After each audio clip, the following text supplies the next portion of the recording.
The current James Bond is the British actor Daniel Craig. Craig is the sixth actor to play Bond after Connery, George Lazenby, Roger Moore, Timothy Dalton, and most recently, Pierce Brosnan.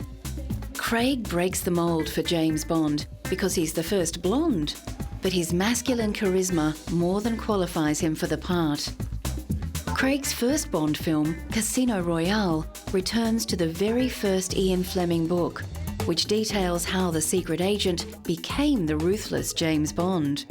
I can tell you about this movie, and I'm not going to compare it to any other Bond movie, but this is a new departure, and there is a lot of new things, but a lot of the Bond themes that are still in this. It has to be, because we're making a James Bond movie. But wait and see. Many men and women fantasize about a life filled with luxury and adventure, and an exhibition of 007 memorabilia assembled at London's Science Museum offers the public a chance to make that wish come just a little bit true. All the accoutrements of the Bond world are on display, including props, images, storyboards, costumes, and the famous Bond car, the Aston Martin Vanquish. It's your chance to become a secret agent for the day. You're given a swipe card, a little credit card thing, and you go around the exhibition finding out as much as you can about James Bond, the films, the phenomena. You're tested along the way, and then at the end of the exhibition you're rated as to whether you're going to make it into MI6 or not. Ian Fleming, the creator of James Bond, was no shy retiring writer. His adventure-filled life was on display recently at the British Imperial War Museum. Fleming drew on his own war experiences and his work as a travel writer and journalist to create the iconic secret agent. Ian was not a man of action. He'd have liked to have been one. In fact, he volunteered to go on a mission in the war, but Admiral Godfrey, his boss, wouldn't allow him to go because he was too valuable. But Bond did all the things that he couldn't do. The silver grey Aston Martin DB5 is the epitome of cool, partly because of its association with James Bond. Originally of British build and design, Aston Martins are a luxury performance car, first manufactured in the 1920s. The Aston Martin combination of timeless elegance and power has made them popular with car aficionados worldwide. Despite financial concerns and a number of takeovers, including Ford, the car continues to be manufactured today, with Aston Martin recently opening a dealership in Beijing to take advantage of the new moneyed Chinese consumer.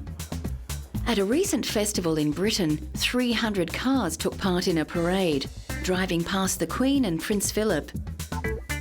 9 decades of the beautiful car help illustrate the continuing qualities that have kept Aston Martin on the Timeless Classics list. The fact that it's still here looking pretty good, really, after all those years, a lot of years of neglect, I think speaks well for the solidity and quality of Aston Martins. I think that's what people love about them. It's rather like a Rolex watch. It comes apart and goes together again with perfection. The late King Hussein of Jordan was a collector who knew and loved his luxury cars. Abdullah Hussein recently opened the museum in Jordan as a tribute to his father. And the collection of classic and vintage cars is a veritable who's who of top quality luxury cars. With over 50 on display, many of the vehicles have been used on official occasions, including the late King's coronation and public wedding celebrations. One car that can safely lay claim to the label timeless luxury is the German-built Mercedes-Benz. The choice of kings and the rich the world over, King Hussein's 1968 Mercedes 300 has a special story to tell.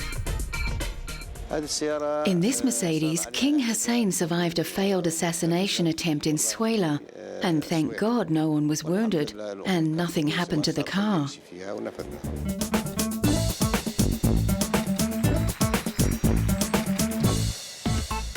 One of the hallmarks of a timeless luxury is that it both maintains its classic features and keeps pace with the modern world.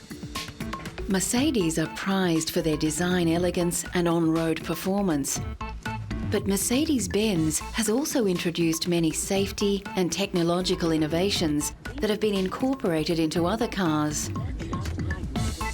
The average American now spends 17 hours a week in their car. So for those who can afford it, a stylish and comfortable drive is only the beginning. For Mercedes-Benz, electronic gadgets help differentiate their brand. GPS navigation has been standard in Mercedes since the early 1990s. And Bluetooth connectivity has been in the C-Class Mercedes since 2007. As for music selection, it's goodbye to the old CD player.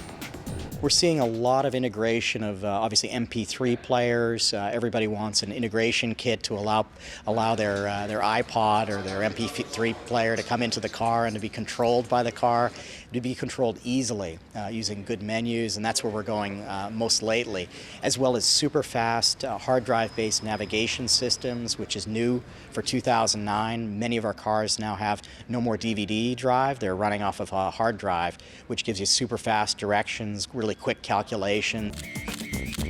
Some luxury brands and stars shine bright, but quickly fade. It's only with time and distance that we can say with certainty who and what will become timeless.